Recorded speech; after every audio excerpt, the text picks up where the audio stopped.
The sun dipped below the horizon, and the neon lights of Chicago flickered to life. What was supposed to be a warm college reunion was slowly fermenting into an unprecedented crisis, fueled by high-end bourbon and buried history. Amidst the clinking of crystal glasses, the gaze of the former campus golden boy cut through the room like a blade, locking onto him with surgical precision. That look, full of greed and a sense of entitlement, wasn't a nostalgic reflection on old friendship. It was the blatant eyeing of a prize he intended to steal. I, Logan Reed, once thought our romantic wedding had put a perfect period on the story of my wife and me. However, as a cold sense of dread suddenly descended, something long dormant within me stirred. The eye of insight. It was a gift I'd suppressed for years, an intuitive hyper-awareness that allowed me to see through the hypocrisy and hidden agendas of others. It showed me the truth. There are always those in this world looking to snatch away the treasures you hold dear. Tonight, I would use my wits as my sword to protect the woman I loved. The room was buzzing, not with laughter, but with the silent opening salvos of a war. "Logan, what are you looking at?"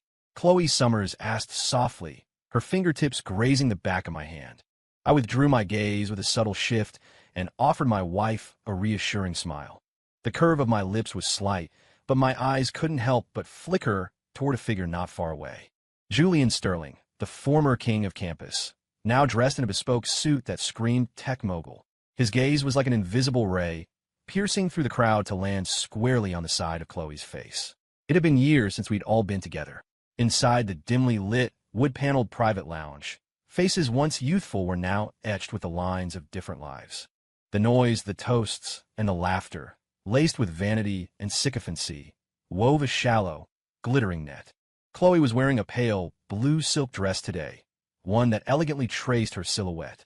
Pinned to her lapel was a silver ginkgo leaf brooch I'd given her. It shimmered under the ambient lights. She sat quietly by my side, occasionally whispering with an old friend, a gentle smile gracing her face. "Chloe, it's been too long." Julian finally approached with a leisurely stride, a glass of Cabernet in hand, and a perfectly practiced smile. His eyes skipped over me, stopping on Chloe's face with a scrutiny that was barely disguised. "Julian," Chloe said with a slight nod, her tone polite but distant. "You're still as beautiful as ever." Julian raised his glass to his lips, taking a slow sip, his eyes never leaving her. It wasn't the look of a friend admiring an old acquaintance. It was the look of a predator marking its prey, naked, unadulterated possessiveness. A heavy knot of discomfort tightened in my chest. "How have you been, Julian?" I cut in, attempting to draw his fire. Julian's eyes finally shifted to me, a flicker of disdain buried deep in his pupils. He masked it quickly with a mask of enthusiasm. "Logan, I heard you're still at the same firm. Management track by now, I assume." The way he emphasized heard and management was a calculated jab, implying that I had stagnated while he had soared. I knew the reality. Julian's company was a multinational giant, while I was a mid-level director at a mid-sized tech firm. The gap was obvious. I was about to respond when Julian turned back to Chloe. "Chloe, are you still painting? I've recently invested in a high-end arts exchange program. Massive funding, top-tier resources. It's perfect for a talented artist like you.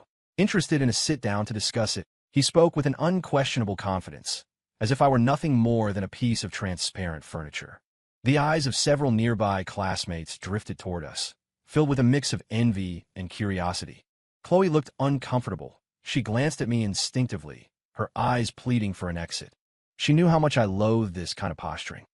"That's very kind of you, Julian, but I'm really enjoying my creative freedom right now. I don't have any plans to join a formal project." Chloe declined, her voice soft but firm. "No rush, just think about it." Julian didn't miss a beat. He pulled a heavy, matte black business card from his pocket and held it out to Chloe, his fingers nearly brushing the back of her hand. "This is my private cell. Call me anytime." Chloe didn't reach for it. She just gave a faint smile. Seeing this, I reached out and took the card myself. The cardstock was expensive, the gold leaf logo glinting sharply under the light. I applied a bit of pressure, leaving a subtle crease in the corner. "We appreciate the offer, Mr. Sterling," I said, my tone flat but edged with steel. But Chloe's work has always been about following her heart, not the bottom line. The smile on Julian's face flickered, his contempt deepening. He gave me a long, hard look before turning to leave, dropping one last loaded comment. "Is that so? Well, everyone has to face reality eventually." As his back disappeared into the crowd, My heart felt like it was weighted with lead. I took a deep breath, my fingers tightening around the card. "Logan, I didn't mean for that to happen," Chloe said, her voice tinged with apology. "He's been like this. He's actually reached out through others before." "I know," I said, smoothing her hair, feeling a slight tremor in her shoulders. She wasn't lying. "He wants me for some international arts initiative. He said the compensation would be huge." Chloe frowned, her voice trailing off. "He hinted that if I joined, I'd never have to worry about money again. But something feels wrong." Her confusion acted like a spark, flipping a switch deep inside me. In an instant, the surrounding noise seemed to fall into mute. Julian's meaningful smirk, the flash of disdain in his eyes, and the holes in his logic flashed through my mind like a high-speed slideshow. The eye of insight, that college-era gift that had gone dormant during my years of stable domestic life, was now fully awake, triggered by a primal need to protect what was mine. I looked at the creased business card in my hand, feeling the texture of the paper. His arts project. It was a lie. On the drive home, the atmosphere in the car was heavy. Chloe leaned against the window, the city lights dancing across her face in a strobe of shadows. "Logan, am I bringing you trouble?" she asked softly. I reached out and took her cold hand. "Don't talk like that. You are never trouble." My voice was steady, but my focus was split between the road and the rearview mirror. Back at the party, while I appeared calm, my eye had been in overdrive. Julian's body language, the micro-expressions, even the rhythm of his breathing. I had captured it all, building a complex psychological profile in my mind. His arts initiative was no simple venture. I could smell the fraud on it. I remember back in college, Julian was a master at using visionary concepts to package himself and lure in people. Now, he had clearly evolved. His methods were more sophisticated. When we got home, Chloe took a hot shower and went to bed early. I went to the study and clicked on the desk lamp. Julian's card sat on the desk. I opened my laptop, my fingers flying across the keys. Julian Sterling, CEO of Sterling Tech. That was his public face. I began digging through various databases and back channels. Soon, small, discordant details began to surface. In the past year, Sterling Tech's investment portfolio had expanded aggressively into culture, film, and gaming. However, several of these projects had incredibly convoluted cash flows with vague profit sources. Specifically, this international arts initiative, it had massive PR, but almost zero reports of actual artists or works involved. My told me there was a rot beneath the surface. I even found that several of his overseas art foundations were tied to sensitive, offshore capital. This wasn't just a business deal. It was a meticulously crafted trap designed to pull in talented, influential artists like Chloe. I took a deep breath and stopped typing. Julian's goal wasn't just money. He wanted to pull Chloe's reputation and network into his orbit. And as for me, he was just waiting for the show to begin. The next morning, I went to work as usual. The air in the office felt thicker than normal. My assistant, Lydia Vance, met me with a worried expression. "Mr. Reed, we have a problem. There's been a leak in the core project data. Engineering is in a total panic." My heart sank. Julian was moving faster than I'd anticipated. He was already infiltrating my professional life. "What's the damage?" I asked, my mind racing. Lydia handed me a report. "We found this morning that our key parameters in user models seem to have been intercepted. Marketing says Sterling Tech just leaked news that their new product specs are a near-perfect match for ours." Sterling Tech, a subsidiary of Julian's empire. The eye of insight was now working like a high-speed processor, connecting the dots. From Julian's provocation at the reunion to his attempt to lure Chloe, and now the corporate leak. Every road led back to the same man. I scanned the office, my gaze finally landing on a young face in the engineering department, Leo Miller. He had been in secret contact with Julian's secretary recently. I'd already picked up on these cues through the eye.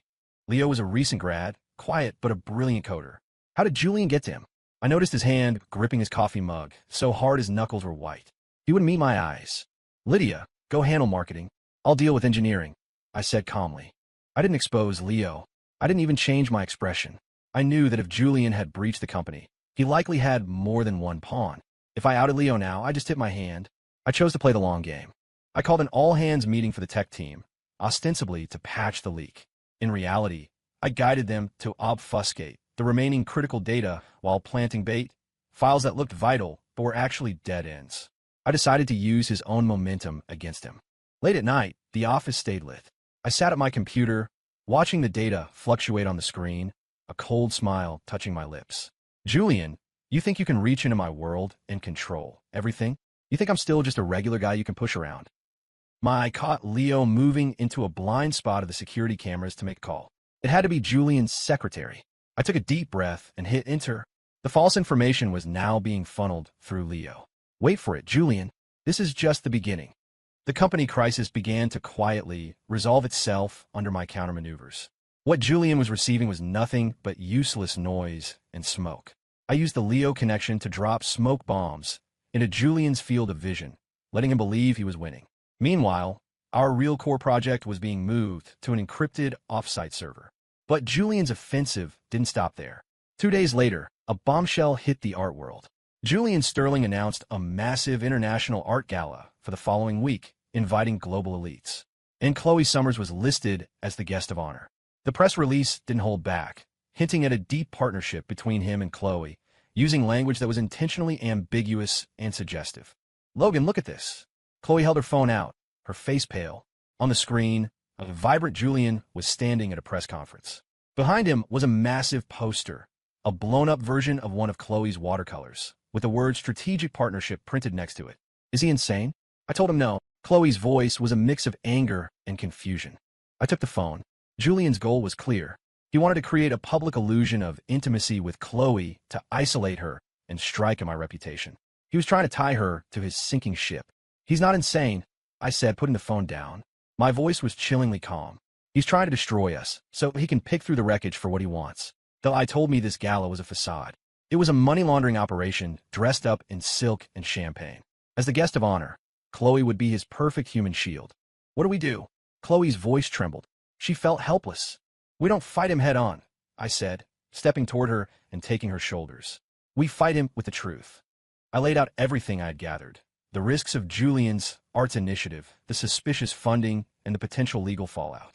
I broke down the moral and legal trap he was setting. Chloe listened, her face going from pale to ghostly. She had never imagined the world of fine art could hide such filth. So, he wants to use my name to legitimize a crime? She asked, disbelief in her voice. Exactly, but he didn't count on us being ready. We spent the next few hours planning our counterstrike. The International Art Gala arrived. The venue was sparkling, filled with the city's elite and a swarm of media.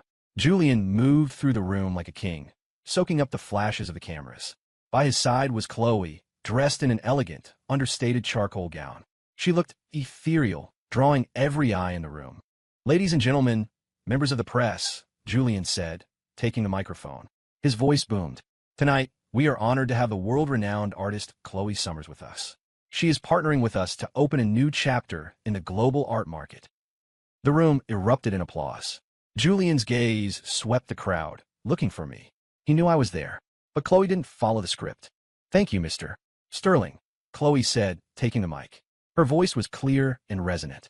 Tonight, I'm not here as a partner.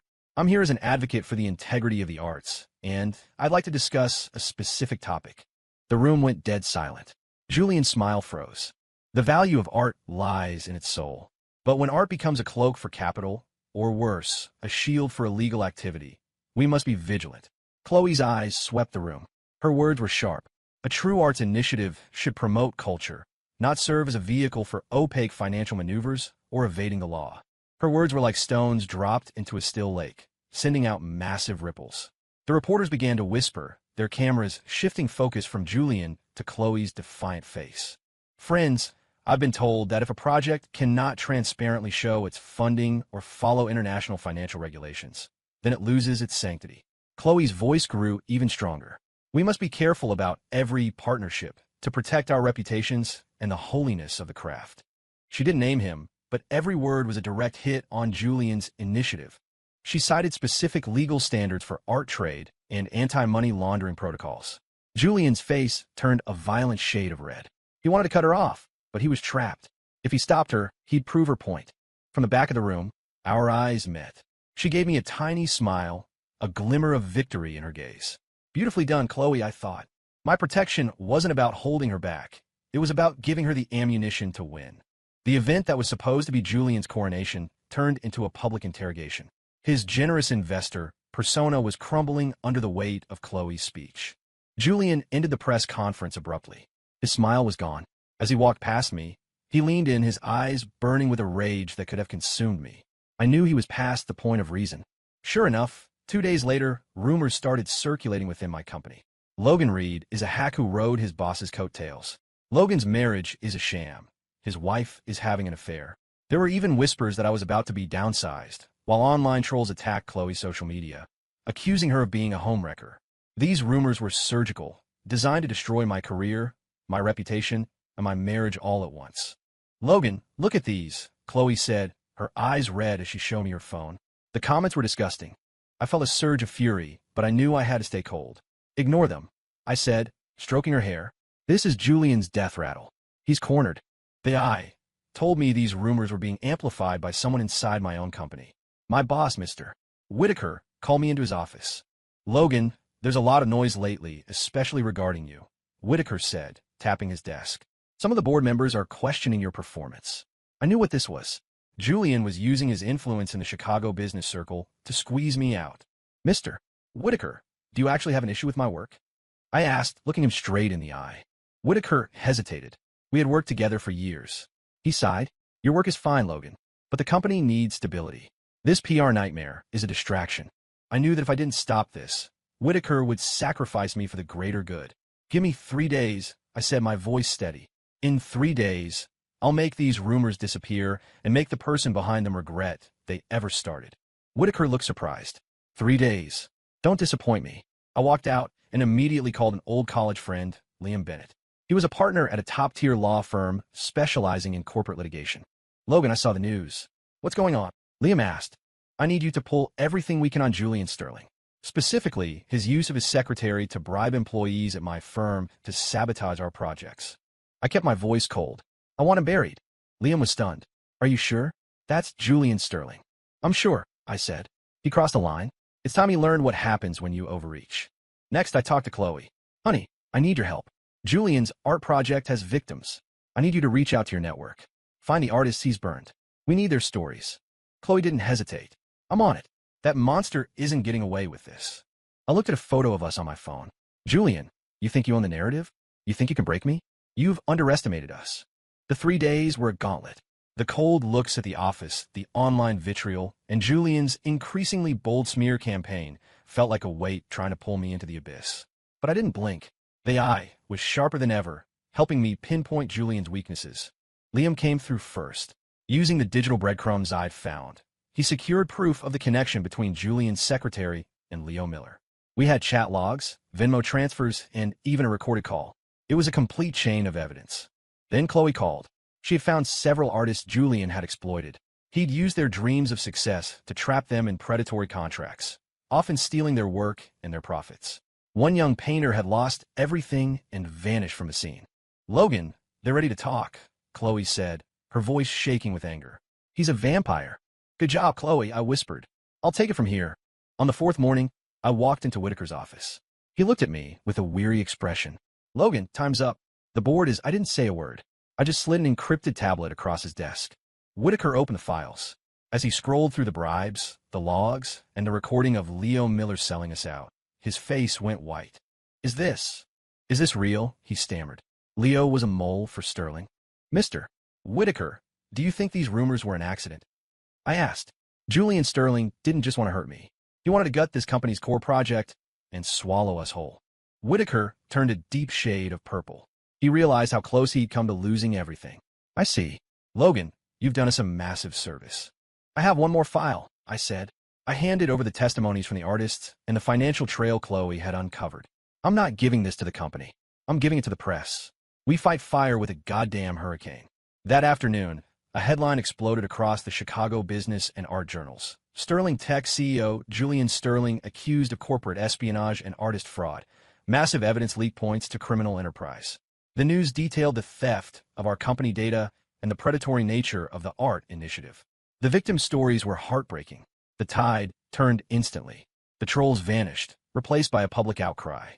Julian was in his office, staring at his phone, his face gray. He never expected me to move this fast or this hard. "You thought you were playing chess against a novice, Julian," I thought, watching the news from my desk. "But I've been watching your every move." But it wasn't over. Julian was a cornered animal now. 2 days later, The mole Leo was taken away by the police. I had handed over everything. Julian was now facing more than just a bad Q4. He was looking at prison. Then, my phone buzzed with a message from an unknown number. Logan Reed, you'll pay for this. Your wife will be mine yet. G.S. A chill ran down my spine. This wasn't a business threat anymore. It was war. I called Chloe immediately. Stay inside. Don't go anywhere. I'm serious. Logan, what's happening? Chloe's voice was laced with fear. Julian is desperate. He's going to do something reckless. I said, I'm coming home. I didn't just talk. I hired a private security detail for Chloe, 2 former special ops guys, 24/7. I upgraded our home security to a military-grade system. Julian's next move was a different kind of dirty. Anonymous tips were sent to my company's board about my dark past. They dug up an old college disciplinary record, a fight I'd been in. They tried to paint me as a violent, unstable person. They told me Julian was grasping at straws. He was trying to destroy my credibility, so my evidence would look like a vendetta. Mr. Reed, these reports are bad for the board, Lydia said. I laughed. He thinks a college scrap is going to break me. I reached out to my old college advisor, who happily went on record to clarify that the fight was me protecting a student from a group of bullies. Then, I leaned into the press again. I gave the threatening message Julian sent me to the investigative journalist who broke the first story. The next day, from tech genius to desperate thug, Julian Sterling threatens victim's family. Julian's image was shredded. He was no longer a disgraced CEO. He was a criminal. My company's PR department finally stepped up, fully backing me and condemning Julian's malicious attacks. But then, Julian went for the nuclear option. One night, Chloe and I were in the living room. Suddenly, a deafening crash shattered the silence. A brick had come through the floor-to-ceiling window, followed by the sound of glass rain. Logan, Chloe screamed, grabbing my arm. I shielded her and looked out. 2 figures were running toward a black SUV. My security guys were already in pursuit. It's okay, I whispered, though my heart was pounding. It's Julian's men. The security team didn't catch them, but they found a gift on the lawn, a note with our names inside a black X. It was a threat on our lives. I didn't hesitate. I called the police and handed over the 4K security footage. I had predicted this escalation. I had already set the trap. Because Julian had used his own staff for gray tasks before, the police were able to identify the men in the SUV as his personal security detail. Arrests were made within hours. Julian Sterling was taken into custody for corporate espionage, felony harassment, and conspiracy to commit assault. The art initiative was revealed to be a front for a multi-million-dollar laundering scheme. Chloe stood with me at a press conference a few days later. She was now a spokesperson for artist rights. She spoke with a strength that moved everyone in the room. Justice won. Liam told me over the phone. Julian is done. They're denying bail.